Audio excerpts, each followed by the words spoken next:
I noticed you say you existed. You chose the word existed as opposed to I lived in the tunnels. Yeah. Is that on purpose? It barely felt like an existence. And I think obviously now I have a different perspective. I've been sober for a while, I can look back on it. I felt like a zombie, just lost. I didn't have hope. Like in the last year or so I was out there, like I literally accepted the fact that I was gonna die out there.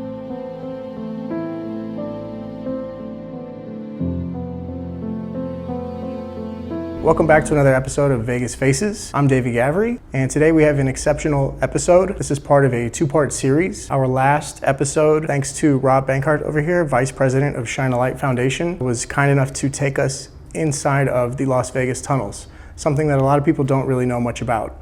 And so we're here to literally shine a light on the Shine a Light Foundation and really get to know what the foundation does and how they help people turn their lives around. I can't thank Rob enough for being here on the Vegas Faces podcast. And we're excited to bring you some wisdom and some things that you haven't ever heard or seen before. And with that said, Rob, thank you for being here today. Thanks for having me. Thanks for having us in your office today. This is the headquarters of the Shine a Light Foundation. It is. I would love to get into the foundation itself. I think our last episode, we literally got into the tunnels. Right. And you took us in there and you really showed us around. And now I want to really focus on the Shine a Light Foundation, how it got started, and what your main mission is. Okay, so Shine a Light as it is now was founded in 2017, but the organization itself was started by a gentleman named Matt O'Brien in around 2009. He was writing a story about a gentleman named TJ Weber. He had killed his family and used the tunnel system to escape the dragnet. He's writing his book. He goes underground to, kind of backtrack where he might have gone, TJ Weber, and runs into our friends. He starts to build a relationship with them. He finishes that book. He starts working on another book about the tunnels. And in the meantime, he's, bringing out news crews. And really what he was an advocate shining a light on the fact that they were there to begin with. And he cultivated relationships with them, but it was very, it was very like just one-on-one. He would take them to a court date. He would take them, bring them some food. Like he did a lot of things for him individually. And he had a map of the tunnels. But fast forward to around 2017, he's finishing up that second book on the tunnels, and he takes out our director for, I think it was 2 weekends in a row. Mm-hmm. And the second weekend he says, listen, I'm going to El Salvador to teach English. Do you want this? And at the time, really all it was the name and a map. Yeah. So Paul, our director, he said, yeah, I'm going to take it. And he happened to be working in treatment. So then it started to cultivate, okay, the relationships is amazing, but what are we going to do with them, right? Mm-hmm. Once someone reaches out for help. So he's working in treatment, and one of our mentors he's working for, Jeff Iverson, who's on our board as well, they start to culminate what will be iPath, which is instant placement with access to treatment and housing. We all work in treatment, so we deal with substance use disorder, right? We deal with the addict, the alcoholic. We deal with the person that has a substance use disorder. And I came out a year after that. When I came out, they were still in that same treatment center. We were working out of Paul's closet when we were doing outreach, and it was literally a case of water and some batteries, and we're going to the store every weekend to buy what we need, and just continuing that, cultivating those relationships, but then the back end of it, I took over outreach, and then Paul was able to focus on really building out a program of what we're actually going to be. Where's the substance once they ask for help? And we came up with iPath and the continuity case management, right? So it's how do we walk people through what's a very confusing safety net for people that work in the safety net, let alone somebody experiencing crisis. And I was using the facts for me is that 70% of Americans live paycheck to paycheck. That means 70% of our country lives one critical incident away from being homeless. But nobody knows what to do when they were homeless, right? But we have car insurance, we have life insurance, we have health insurance, right? We believe those things will happen, but the narrative, the level of, I think it's like dishonesty with ourselves, right? That we just don't believe it's ever going to happen to us. People like myself, for sure, take that for granted. Yeah. When I told my friends, oh yeah, I'm going to go and with this foundation, we're going to go inside the tunnels, everyone was like, are you crazy? Are you nuts? Yeah. Because people don't think about that. And I think it's convenient for people to not think about that. I think it's convenient and easier if people just block it out and just go about their day and forget about some of the darkness that does lurk and that does need to be dealt with. And it's really amazing what you guys do to help with that. So you even come up with the iPath route, and then from there, you showed me when we first met that you guys have this giant database of who to contact for what. Yeah. And like, how did that come about? Because it all starts with, okay, we want to help, but then it goes, well, how do we help so-and-so with such and such disorder and this and that? So can you kind of explain how you then take the people from how they want to turn their lives around, they come to you, you're the first point of contact, and then from there you go, okay, you have this, so therefore you need that. First and foremost, it started out with, we were at one treatment center. That treatment center also had sober living.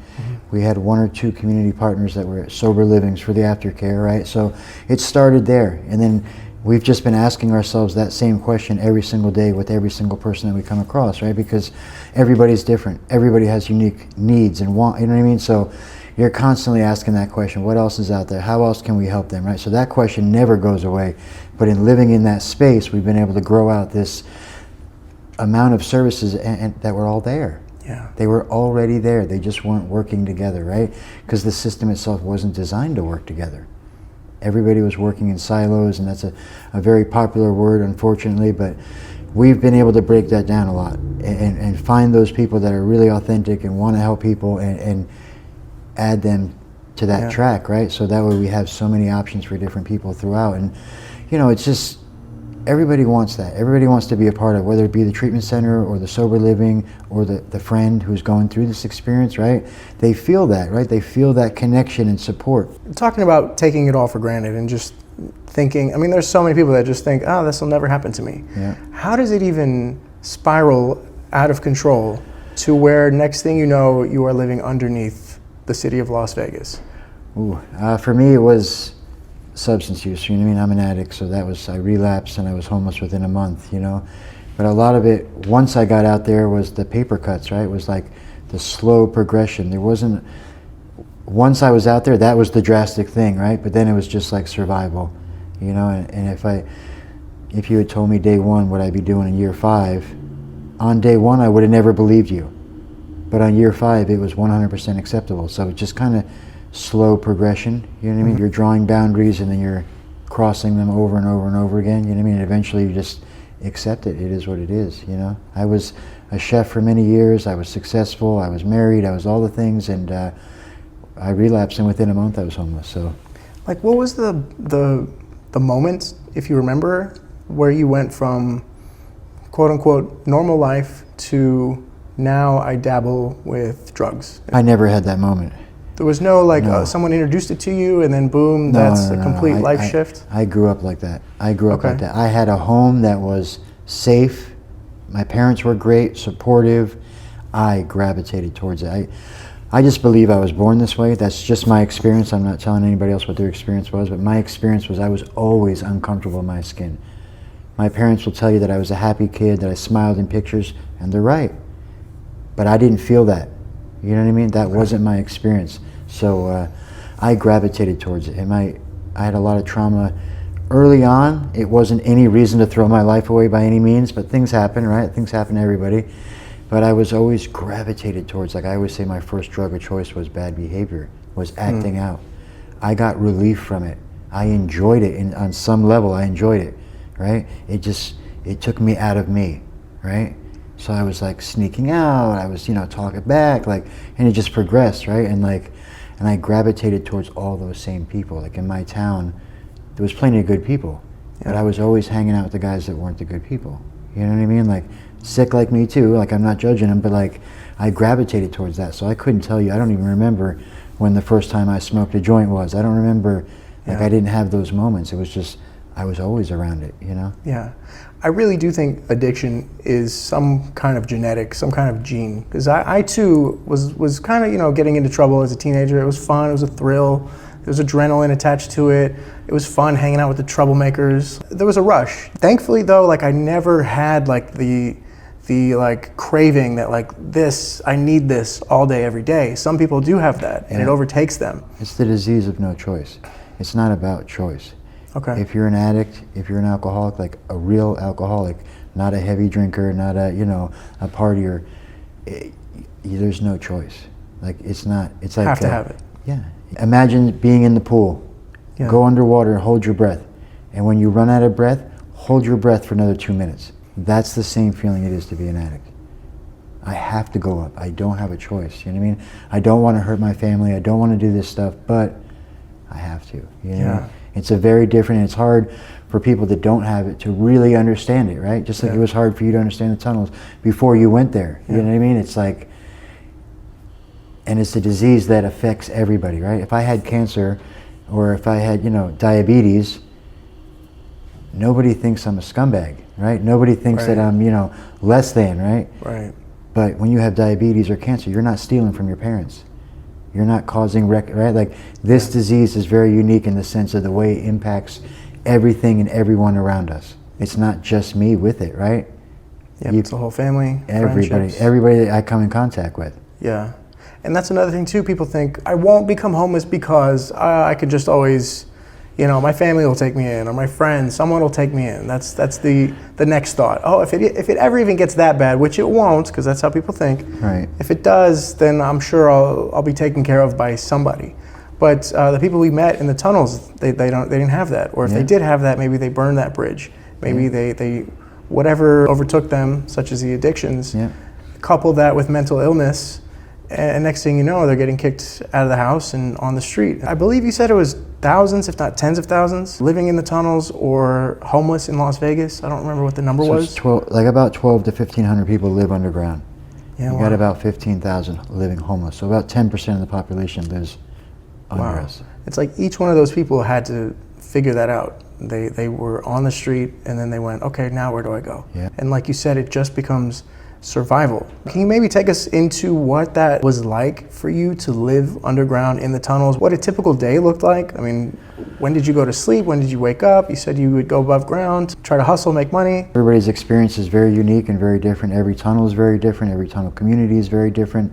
They all have their own personalities. I mean, my tunnel was, when I first started, was very loosely structured, right? There was somebody that was kind of in charge a little bit, laid down some ground rules. I couldn't do heroin in my tunnel, so I'd have to leave for a couple of days if I ever got an itch, and then come back. And Wait, can I pause you real quick? Yeah. So you entered into this tunnel that was already occupied by someone else, but they let you stay in the same vicinity as them, as long as you followed their rules? My tunnel was in the area that I was homeless. So I was in an area by the Las Vegas Rescue Mission. That was my area. Okay. So I was in the Moulin Rouge for about a year, maybe a little bit longer. It was an abandoned hotel complex, and they were like tearing it down. So I was like known in the area. I knew everybody there. And a buddy came by one day and said, "Hey, come with me," or whatever. We're gonna go hang out. I said, "All right." I followed him. He went to what would be my tunnel for the next 2.5 years, and I started hanging out, getting to know them, and then eventually just kind of got invited in. Oh yeah, you should stay. You know what I mean? There's like kind of like that process of like anything else, right? They're just trying to get to know you. What kind of person are you and all that, you know what I mean? And they did lay out like some real basic ground rules, like the heroin, and but that was it. And then over time it deteriorated, like that guy went to jail, and then somebody else, and then it just got more chaotic. And then there was times when there was a lot of people in our tunnel, and there was times when there was less people in our tunnel. My tunnel was very hard to get into. Like the tunnel we went to the other day was very accessible. Mm-hmm. You know what I mean? Like the city drives bulldozers right up to it, like the mini bulldozers. My tunnel, you could not do that. You had to climb through a fence, down a ladder. Like it was, you know what I mean? You had to know.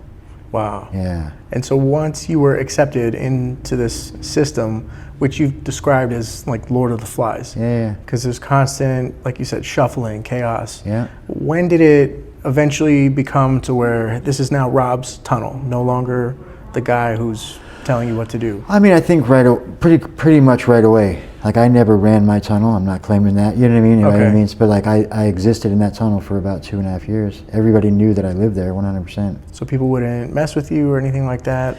I mean, from the outside, yeah.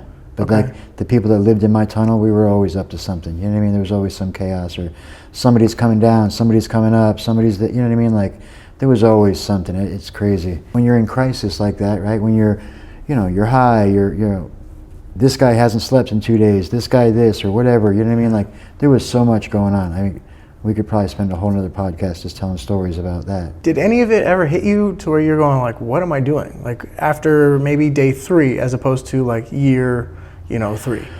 Yeah, I think in the beginning I understood that it was a big shock. I was already in the midst of a relapse, so it was like the basic learning how to survive. I think once you do that, once you figure out what your hustle is going to be, once you figure out, just the kind of ins and outs a little bit. In the beginning, it was a little chaotic. I moved around a lot. I was trying to find my people. I don't know if I really said it like that, but I was trying to find that where I fit, kind of, you know what I mean? And so I was in an area of town like Bonanza and 10th, in an alley. And that was kind of sketchy, and the people that I was around were kind of sketchy, and that didn't really work out. And then I went down to Four Master for a while, back when it was like really Four Master, right? When it was like 1,000 people living around it, everybody. And obviously that came with a lot of chaos, and I existed there for about maybe a year, I'm guessing. You know what I mean? Time's kind of relative when you're out there. But I learned a lot on how to be homeless while I was down there. And then eventually I just got tired of how many people were there, and I went up by the rescue mission. I stayed up there for like maybe a year or so in the Moulin Rouge, out and around, and then I met my tunnel. Then I got invited to my tunnel. The tunnel thing was like, when you're on the surface, you don't think about all the randomness that happens, right? Like, you can get in a car accident driving home right now, right? You could so many things could happen. Well, when you're homeless, it's like, you understand that feeling of like, if something happens to me, like nobody's gonna know. Yeah. Like, how are they gonna find and then people drive by, I think, I remember one day somebody drove by and threw something at me. I remember, days when like, by the rescue mission, not too far from it, is like a gang controlled area or gang area, whatever. And they would come through, like they'd go down, whatever they were doing, go downtown, they'd be walking back through and just attack people. Like, I saw it all the time, like just randomness of things happening, and then internal stuff, other people beefing about stuff and stolen stuff or whatever, and the randomness, right? And then they're coming to do street sweeps twice a week, so you got to get all your stuff and you got to move. Like the stress of all that over time kind of wore me down. So when the tunnel idea came, I was like, man, like, especially mine, because like nobody's ever going to come down here. Peaceful. You know what I mean? And like it gave me the illusion of a roof. It gave me the illusion of like literally being underground within that tunnel. There was no wind. So on windy days, it wasn't that bad. When it's super hot and sunny out, I'm in the shade. Like, just little things that took the edges off of how miserable it was to be out there. So even in the thick of the Vegas summer, it's 120 degrees outside, you're not... I mean, it's hot, no doubt, but it's like a little bit less hot, and you're not getting that direct sunlight, right? Yeah. So it's a little bit more bearable. Wow. I noticed you say you existed. You chose the word existed as opposed to I lived in the tunnels. Yeah. Is that on purpose? It barely felt like an existence, and I think obviously now I have a different perspective. I've been sober for a while. I can look back on it. I felt like a zombie. I hate using that word because it's like it comes with a character, but really what it was is like just lost, disconnected from hope, right? Like, I didn't have hope. Like, in the last year or so I was out there, like, I literally accepted the fact that I was going to die out there. Like, I wasn't thinking about maybe someday I'll get out. Never. And I'd be like, I would wake up when I slept, and like my first thought was always the same, like, why? Like, why? Yeah. Why didn't you just take me? Like, let this be over, But I knew where to go, but I had lost that hope that I could even do it. Yeah. What about like bare essentials, like electricity, chargers, phone chargers, lights, bathroom situation? How does that work? I mean, for me, I never had a phone, so I didn't care. And then, if I ever needed a charger, there's outdoor plugs you'll find. You get creative, as you're riding your bike around looking for stuff. You know what I mean? You find those random, 7-Elevens, anything, right? You can go put $2 in a machine at a 7-Eleven and plug your phone in and slow play the pennies, or you get very creative. You know what I mean? What about like inside? Does anyone have like night lights and flashlights and basic lamps? Flashlights? I mean, you're able to trade for battery stuff. operated. Yeah. Okay. Some solar stuff. There wasn't so much of that when I was out there. Obviously, there's a lot more of it now. Wow. Yeah. And bathroom situation, how does that work? Every tunnel's different. Some it's buckets, some it's go out and go do what you got to do. Some, there's enough tunnels where they'll pick one as the bathroom tunnel. You know what I mean? Yeah. It's all very different. And Rob, I know in part one you really went into lengthy detail on how you got out of the tunnel. Can you give us the shortened version of that, of what sparked it and Yeah, what got so you I out? was, the last day that I was out there, my hustling, how I provided for myself was real low bottom, basic low crimes, dumpster diving, stuff like that. And this one day I went out, the last day, and I found a suitcase. The suitcase must have been from like an eviction or something, but it had a whole bunch of stuff in it, like jewelry, electronics. So I grabbed it, I took it back to my tunnel, and along my tunnel was train tracks, and the train tracks, there was 4 businesses. So the first business was a business that I would go to. I knew the guy, and I would trade him stuff for dope, for money, whatever. So I went to him, I dropped it all off, and I think on the way through, I stopped by the Cubans ran my neighborhood. So I stopped by, and I think I flashed it. That's one of the reasons I think could have happened, but I don't know. And went to my tunnel, went to that business, dropped it all off. I left, I went and got high, I came back. And when I came back, there was 3 guys that I knew that were waiting for me. And it was dark. They had a knife, a pipe, and a hatchet. And on the other side of them was what I needed to get my next fix, So this disease of no choice, it really wasn't about bravery, or it wasn't really about, how tough I was. It was about, I've got to get to the other side of that. So I went, and they attacked me. They hit me in the head with the hatchet a couple times, hit me with the pipe, they stabbed me, they broke my jaw, they lacerated my liver, and they killed me. And they dragged me on the train tracks, and they left me for dead. So I didn't know this, but the 4th business, not the first, but the 4th business, there was an overnight security guard that I had built a relationship with over the years. I would pass by all the time, we'd get high together, we'd eat, whatever, and he saw it all happen. I had no idea he was even there. He calls the cops, the ambulance, whatever, they come, they pull me off the train tracks, and they revive me. I wake up, I got a knife sticking out of my leg, and blood, my clothes are all ripped, everything's torn up, and I've got these guys I don't know standing over me, trying to help me. I still think I'm fighting for my life, and the train's coming, so it's just like chaos, and they hit me with a shot of morphine, and I died again. And then I woke up 3 days later on life support in the hospital. And then from there, who grabs you, who says, okay, we're not going back to the tunnel, we're going here now? Like, what was your next place? Well, I think like the most beautiful part of the story is that like I knew our director before. I knew him when he wasn't doing well. I went out, he came in. He knew my family, right? They had been communicating. So when I landed in the hospital, the calls started going out. He came to the hospital. I was in there for a month. He came and he just kind of laid out, not the entire program, but just, hey, listen, I got a scholarship and treatment if you want to try something else. And I just said, okay, that was it. Like, that was all. I wasn't fired up for it, you know what I mean? I think deep down I knew that if I went back, I was so weak at that point. I was 120 pounds. I've just been attacked. I'm like, I'm going to die. Wow. Like, either these guys are going to get me again or whatever, something else is going to happen. Because the last 6 months I was out there, I had this feeling of like impending doom, just like haunting me constantly, And I think like if you know you're a good person, but you're doing bad things for too long, like, there's a payment coming, right? And I guess that was my payment. Wow. Yeah. Did you ever try to find those guys or anything? I've seen like all that? of them since. Seen them a couple times. I've thanked all of them. No kidding. Yeah. Wow. I was never going to come in. Like, I was never going to come in. I knew where to go to get help. For me personally, right? It's not everybody's story, but I had just given up. Like, I just wanted to die. What did they say to you when you thanked them? Oh, I mean, it was just, hey, how you doing? You know what I mean? There was no serious conversation. I don't know if they, Yeah. you know what I mean? I don't know if it was because they didn't know that I knew. I don't know.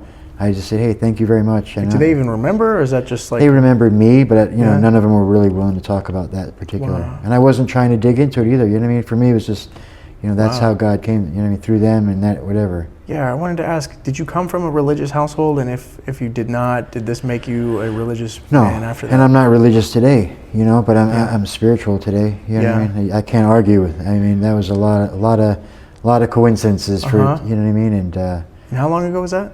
August 10th, 2018. Wow. And look at you now. Yeah. Wow. Do you ever crave that lifestyle compared to the life that No. you're in now? Yeah. No, not at all. I mean, Yeah. I'm an addict by nature, and I mean, fleeting thoughts once in a blue moon, Yeah. of course. Like, they're ideas, but they're not real. Yeah. They pass. That's just the nature of who I am. But do I ever have an honest thought about it? Never in Yeah. life. I guess what I'm trying to ask is like, what is it like fighting that?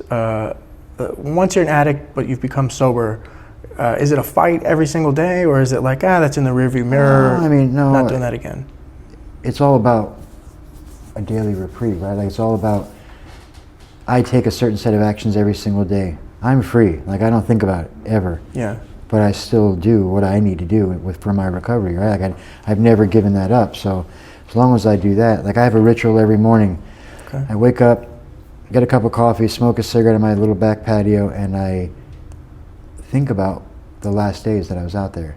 And I try to bring it into that moment, right? To think not about the using and all that, but like, how did I feel? What was that hopelessness like? What would my day look like? To remember, right? Because I can't remember with the same feelings, right? Yeah. But to bring it to that and then think about where my life is today. And then I see recovery, what I choose to call God, all that in the middle. That's the only difference in my life, you know what I mean? Yeah. So there's practices that we do, you know what I mean? I do a particular spiritual program, and I take actions, and I stay in service to other people, right? Because I know, and it keeps it conscious for me as far as what I could happen if I don't, right? Mm-hmm. But I'm free. Like I'm not walking around all day long going, oh my God, no. Yeah. Yeah, I mean, you brought that up when we came in. I said, don't you feel overwhelmed? Like, does this ever feel overwhelming to you, all the things that are on your plate? And you told me, like, that's how you know you're living your purpose. Yeah, I mean, it doesn't mean, like, I think for all of us, right? Life is overwhelming sometimes. You know what I mean? I have a lot of responsibilities. I have a lot of things going on. But, like, I also ask for a lot. You know what I mean? Like, I really want to be a part of this. And individually and together, I want to change the narrative of the city. Yeah. I have really big goals. So, like, if you want big goals, get ready, and here we are. How does one change the narrative of the city? First of all, it's creating something and being able to like legitimately report it, right? Like we have the stats to back up what we're saying. And we're not like everybody else in the sense that like we didn't create all the pieces were already here. All what we did was connect all the pieces and continue to work with them and grow that out, right? So we weren't just throwing money or building a new building to build a new building.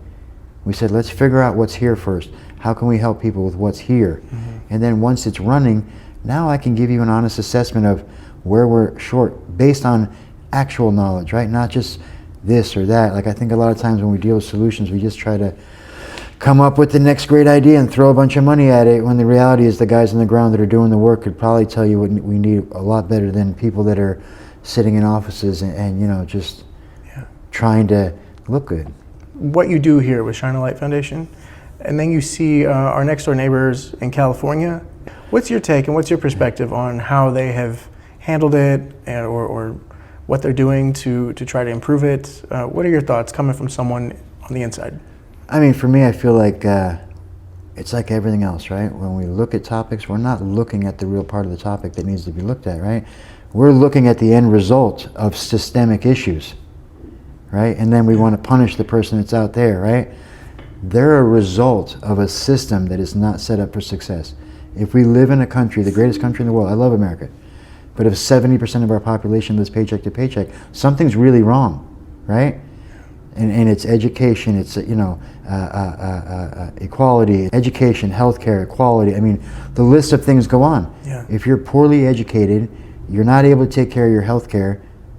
If the jobs you get because you're not educated, and then that job doesn't keep up with the pay rate of inflation, like you're literally setting people up to fail.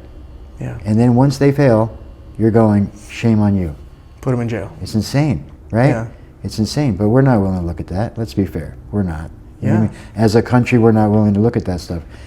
Until you do that, right. Enjoy your new America. Like, this is what it's going to be, you know? Yeah. And there's a lot of amazing people on the ground doing great work. I'm sure there's great people in California doing great work. Does anybody believe that those people are being funded properly to actually make a difference? No. Right. Or a lot of times the funding doesn't get to where it needs to be. It comes with stipulations. It comes with so many stipulations. Like, you run a nonprofit, if you take federal funds, there is so much reporting that comes with it that you're inundated. But wait a minute, you came to us because you like what we do, but now you want us to do what you want us to do, which is counterintuitive to what you're coming to us for, because you need this. So there's more systemic issues, right? Like these fundings, like I understand accountability. Like we have a third-party audited company. We're transparent. We have to be. But these fundings that are coming down that are so restrictive and so blocked and so much, like it's almost like you don't want to help people sometimes. There's just too much bureaucracy and so paperwork. much, like you like almost have to hire people just to do just that, to be the paper and then it pushers. doesn't make sense for you. So why, you know what I mean? Yeah. Is Shine a Light the only organization that does what you do here in Vegas? There's a lot of organizations that help, for sure. I think we're the only ones that consistently go out into the tunnels, focus specifically on that, and then also have their own program behind them to walk them through. I know we're the only one doing continuity case management. Yeah, I mean, you guys' reputation is inside the tunnels. People know that if they want to turn their lives around, they're going to contact Shine a Light. And I think it's important, right? Like that's how we started, and that will always be a part of what we do. But outreach has grown into so many different things. You know, it's our community partners, it's encampments, tunnels, washes, it's fields, parks. I mean, we'll go anywhere, and we do. But then it's also outreach into the community. Like how do we host events, support our community partners, right? Like, so that way we can show our friends who are coming to our program a life, right? Like my life, our director's life, our team's lives, like who they are and become is the example to the people that like it's possible, right? Yeah. Like we were with a guy this morning, and he's like, I don't believe that you were ever homeless. He's like, the way you talk and all. I said, that's the point. Like that's, for me, that's the point, right? Like I'm not speaking for anybody else, but like I want somebody to meet me when I tell them my story to go, you? Wow. Yeah. Wow. You know what I mean? Can we get into the room that we're in, for instance? You guys host various meetings, events, all the various events, and what you have here in this room that we're recording in. Well, I think about like this. Our hashtag is one community. And what does that mean, right? Like, it's all the layers. So this room right here during the day is literally open to anybody. You want to come by and, you know, you and Guy want to have a half-hour meeting. Hey, Rob, can I use? Cool. Everybody. You could be our unhoused friends come in, just charge their phone, right? Maybe you want a haircut. Maybe you want to check the board and see what's going on in the community, where we're going to be at. That's during the day. And then we do some programming, like on the weekends, we do our Wings program with I Am Shakeable with Debbie Isaac. She's amazing. That's a women's driven career development. They do all kinds of stuff like Don't Date a Jerk. You know what I mean? Like so many different cool little things just to connect. And then we have Dad's Inc. for our single dads. Maybe they're learning the legal system, how to get their kids back, how to be a dad, how to pay child support, and then just basic tools to be a dad. And then we have a Narcan training yesterday. We have a CPR training coming up. And then, what am I missing? Sound bath, Reiki, we do downstairs. We opened that up for our warehouse, our event space downstairs. But the Wings program also does that up here. It's vision boards. We have the barber shop, the arcade, and then obviously the closet. The Hope Closet's open for anybody in the community. Yeah. It's a beautiful closet. I mean, for anyone. And yeah, can we go into a little bit about, you explained to me when we first met how you don't want clothes just in trash bags. Like you really fold the clothes, you hang them up, like it's a closet, like as if someone lives here. Yeah, I mean, the idea is to make it personable, respectful, right? Because you're dealing with so many different layers at the same time, and like they're disconnected, right? And there's guilt and there's shame, and then you walk in and I ask you to pick through some garbage bags on the ground, which we had to do in the beginning, you know what I mean? But we started to look around and say, okay, how can we cultivate at all the different levels of this place to make it theirs, approachable and respectful, right? And when you walk in there, like I joke that I want my office to be in there. It's literally the most beautiful room here, right? It is, yeah. But the clothes are folded, things are on hangers, so it's not quite a store, but it's pretty close, right? And you walk in and you feel like, I would like to get something off that hanger. I would like to, you know what I mean? Mm-hmm. You feel like somebody cared enough to organize it. It's nice, somebody cared, and then it's just a very different interaction, right? Yeah. And that's like one of the 1,000,001 different ways where you can shop at different things to make them feel human again. That's what they are. Yeah. That really affected me when we were in the tunnels, just to see the level of confidence on these people and how much life has kicked them down so many times and so hard to where they literally end up underground. and it just made me think like, wow, like just the small act of boosting someone's confidence in the smallest way. Just saying, when we talked with one of our friends down there, and just to say, hey, it was nice talking to you. Yeah. Very, very simple gesture, and to mean it. By saying that, it makes me feel like, I hope he feels that. I hope he feels like some kind of self-worth, because your self-worth is probably zero to live down there. Yeah. One of our dear friends, Elizabeth Hunterton, she says, this is like 5-6 years ago, she said, kindness is nobody's trigger. And that has haunted me beautifully ever since. So it doesn't matter. It doesn't matter what they got going on. It doesn't matter. Kindness, always kindness, right? And relatability and that connection. Like, you never know when they're going to be ready. I don't know how they're going to receive it, right, internally. But kindness is never going to be a bad thing. I kind of have a question. Yes. For Rob. So, with your experience in the tunnels and with addiction, for me, I find it kind of like honorable that you're still willing to go into the tunnels so often still, and kind of seeing that lifestyle. And it's kind of a two-part question, but for one, like, how do you continue to go somewhere that could be like almost haunting maybe to you? Like traumatic, maybe even. Because I feel like if maybe other people couldn't, but you are like, of course, doubling down and making sure people get out, but how do you also have the patience to go down there and, people who don't want to go up, right? And but you have a patience where you're like, well, yeah, I mean, they don't want to come up. Sometimes it takes time, right? But you can't save everyone, right? So kind of like, how do you get through that, right? Your past, but still going down, and having the patience for people who don't want to come up. It's great questions. Again, just for me, everybody's experience is different, and I'm not trying to shortchange anybody else's, like, I have friends very much like that, right, who were unable to go back for years and years and years and years, or maybe never. That's okay. You know what I mean? It really is. But for me, it was, I started going out right away, and then, like, over time, I kind of healed, right? I healed out there.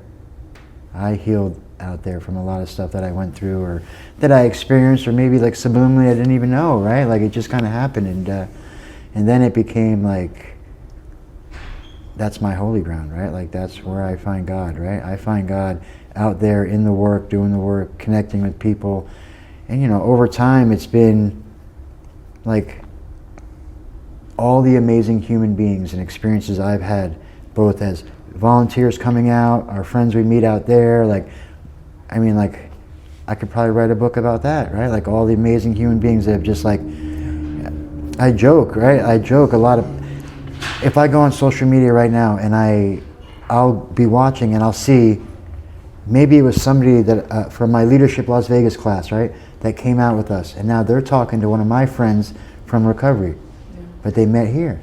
Like, that ripple effect of just like trying to help people and showing up and all that, it's amazing. Right? I think in the beginning I was very fired up. I was very Joan of Arc. I'd be like half a mile ahead of all the other teams. I'm by myself. I'm running around. And over time just comes with experience of dealing with people and dealing with people in crisis, right? You become tempered. Not disconnected, but tempered. Like, I understand that it's happening how it's happening. I don't really have a whole lot of control over that. What I can control is how I treat them, building bonds, right? Like, I don't want to say that I go out there and I know that it's like, what's the right word? I changed my expectations. Like process rather than result. Yeah, like, I'm not, every week we get 3 to 4 people out. Every week, every time we go out, the teams, right? But I don't focus on that. That the results will come if I focus on the when and how they come. That's, you know what I mean? That's none of my business. I'm not in control of that. That's probably a better way to say it. And in that space, we get a lot of people come. You know what I mean? Yes. As long as I don't get tied to, like, as much as I do this, like, the reality is it's a we thing. That's the truth. I don't know, like, how many times did, I'm trying to think. If you looked at our board downstairs and you picked any client, right? And you called them up and you said, how many people were nice to you before you accepted help? They're as much a part of him coming in as I am, right? How many people were cool at the gas station? All that, right? He probably couldn't even remember all of them. But all those interactions led him to a space where he became willing, right? Obviously pain was a part of that too, but right, there's that hope in him is that, hey, there are good people out here, whether it's subliminal or not, that allows him to have that experience. That was my experience, right? Like, yeah, it's not easy work at all. Like, it's very easy. It's not very easy work. I spoke at Hope for Prisoners this week, and I am literally walking in the building getting a call about how somebody overdosed. And I'd love to tell you that that's a unique experience, but it's not. You know what I mean? It's just like 3-4 people a week I get calls. You know what I mean? But like, it's like the ER nurse. Like, at some point you have to temper yourself or else you're ineffective. And I can't allow myself to allow that to impact me so much that's going to allow, because the next person might be ready. And if I'm not, you know what I mean, what do? Then I'm shortchanging. So the ripple effects of that will be equally as powerful, but in a bad way, right? So you just learn over experience to just kind of not own it. I can't own all that stuff. I can't, because it just drives me down, you know? Wow. For people who want to come in and volunteer, what days, what times, how does that work? So every Wednesday, 4:15, we meet at our office, 2330 Highland Drive, and build our care packs, organize the closet, get ready for the weekend. That's a really big push. We usually have about 20-30 people here. That's everybody from clients to volunteers to, community partners, everybody. And you won't even know the difference. They're just all here hanging out, having a good time. And then every Saturday and Sunday, 7:45, same address, we meet up for outreach. And that's in the morning? Correct. 7:45. Yep. And what is outreach exactly? So outreach is come to the office, we split up into teams, we have what we call paper routes. We'll put you with the lead, somebody that's experienced, knows what to do, and then head out to different parts of the city and just walk in the tunnels, washes, encampments, wherever, and talk, communicate, meet them where they're at. It's real basic. It's just, as far as that part, like the communication, it's just connect. We're just trying to connect, and then once you connect, and if they ask for help, then we start talking about what we can do for them and see what we can do. Yeah. The goal is, to get them in within they call, we're coming within an hour. Yeah. But every Saturday we go out, it's 3 to 4 people every Saturday. And you guys hand out either clothing, food, care it's really important to say this, that we don't hand out anything that makes it easier to be homeless. We don't. We don't hand out long-term supplies. We're not so rigid that if I have a sleeping bag, I won't give it out, of course, but I don't ask for those items. It's really water, granola bar, socks, wipes, fentanyl test strips, xylazine test strips, Narcan, flashlights, dollar store flashlights. It's like, there's simple acts of connection, simple acts of kindness that allow me to connect with them, right? It's 120 degrees out, I hand you a water and ask you how you're doing, you're a little bit more willing, right? And now we're known for that, like they know who we are. There's not many tunnels that we go into where they don't know who we are. Wow. Yeah. And for those who don't know, how many miles of tunnels? 600 and growing. Growing? Growing. Because the city's expanding always growing. And yeah. Which is, I don't even know what the distance would be from one side of the city to the other side of the city, but it's about an hour drive. Yeah. So I have to think less than 100 miles. Well, it depends on what route you take, but yeah. But the fact that we're close to 1,000 miles of tunnels is just mind-blowing. 600 miles of tunnels its design is perfect. We need it because we're in a desert, drainage 100%, but it's unfortunate that our friends are there, and the real issue is much deeper though, right? It's like if everybody that was homeless right now asked for help, we couldn't house them. We couldn't help them. That's my issue. That's always my issue, and I talk about it a lot. It's like, I don't have an issue with the camping van. I don't. I have an issue that we start with the camping van. You know what I mean? We can't house everybody, but we start with the ban to punish them. Again, systemic issues being on the people. Mm-hmm. Yeah. And it's usually political. A lot of politicians, I believe, that really care. There are. I know some, I do. But again, their hands are tied by, big business and all these other things that happen. Like, I've learned a little bit about politics in the last 2 years, and what I've noticed is that, there's a lot more going on than what we know, you know? And it's unfortunate because meanwhile our friends are out there suffering, living right under casinos and, living behind that building, and it's scary.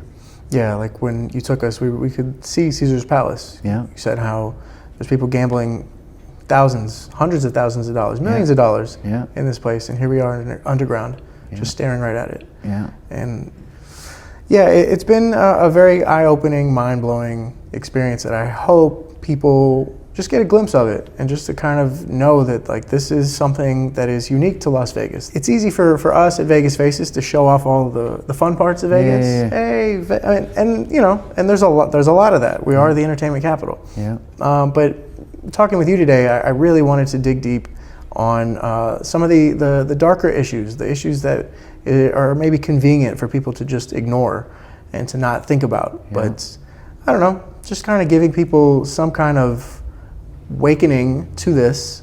Hopefully, maybe it makes them want to volunteer. Yeah. Maybe it makes them, at the very least, next time they're at a stoplight, maybe they're not rude.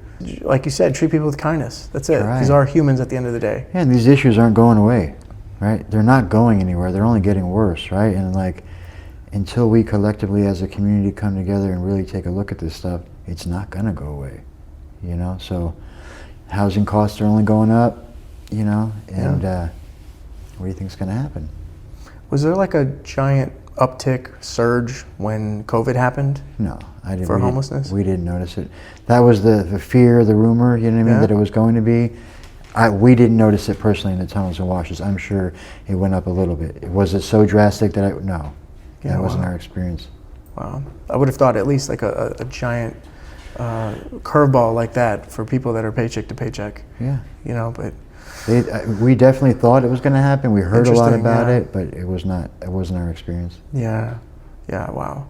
One of the last things I want to, very simple, but because these tunnels are designed for drainage, like what happens to people's stuff? You know, the people we saw, they've made beds for themselves. They have belongings, and it probably takes a long time to acquire all that stuff. So then, what happens when the tunnels get flooded? Then what? They have to start all over again? All over. 6 inches of water will take you off your feet. You know, so if it's any more than that, you know what I mean. All the stuff gets picked up and it's all gone, 100%. And it's part of being, I believe, it's part of being homeless. Like you start to get used to it. I had so many different camps. I had so many different, you know what I mean? It was just, by the end, I just had a backpack and that was it. Everything else I didn't really care about. I would collect a little bit, build my little thing, but like, whatever. You know what I mean? Yeah. Not attached to anything. No, but I mean, I wasn't attached to my own life. Why would I be attached to this stuff? You know what I mean? Like, in my backpack, I had what I thought was important, whatever, right? And I mean, many times my backpack would get stolen. And I'm just like, okay, I got so used to starting over. You know what I mean? But once you do that for so long, it's like our friend in the tunnel. I don't care about anything anymore. Yeah, yeah.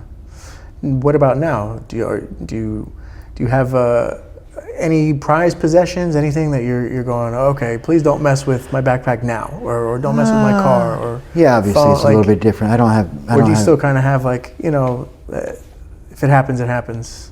No, definitely not as drastic. Obviously, I think my priorities are like very different. Obviously, I want to live in my purpose. I want my friends and family to be happy. I want, safe. I want to try and help people. Like, those are the things that are real possessions to me, Yeah.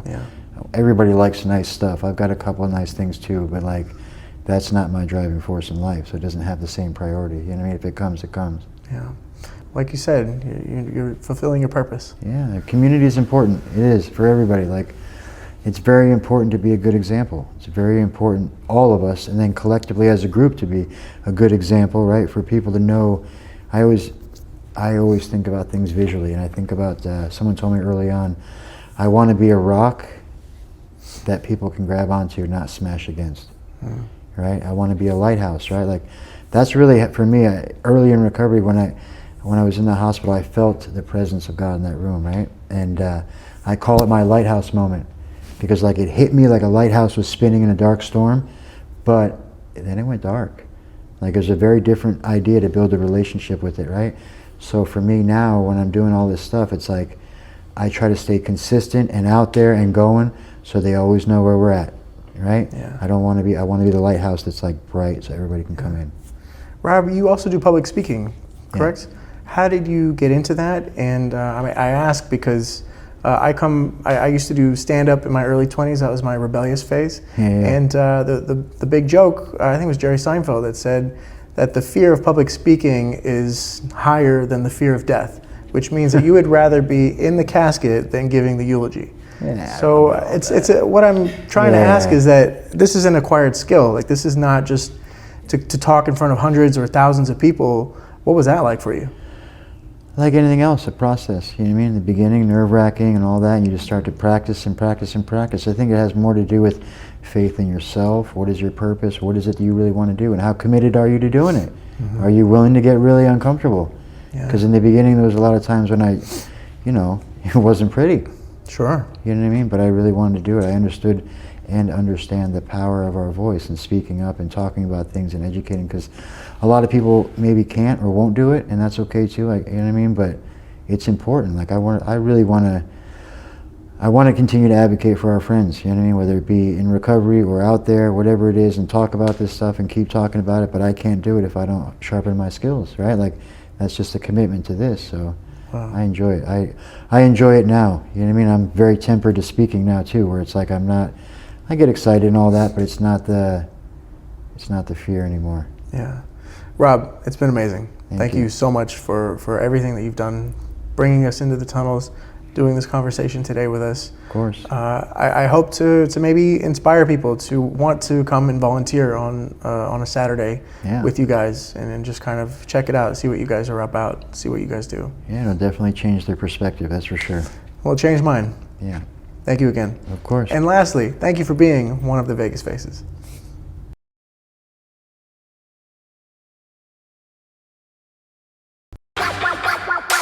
Thank you for subscribing to Vegas Faces on Apple Podcasts, Spotify, and YouTube. Find us on Instagram, Facebook, Twitter, and TikTok under the name Gavri Group. That's Gavri Group. Thanks, everybody. See you at the next episode.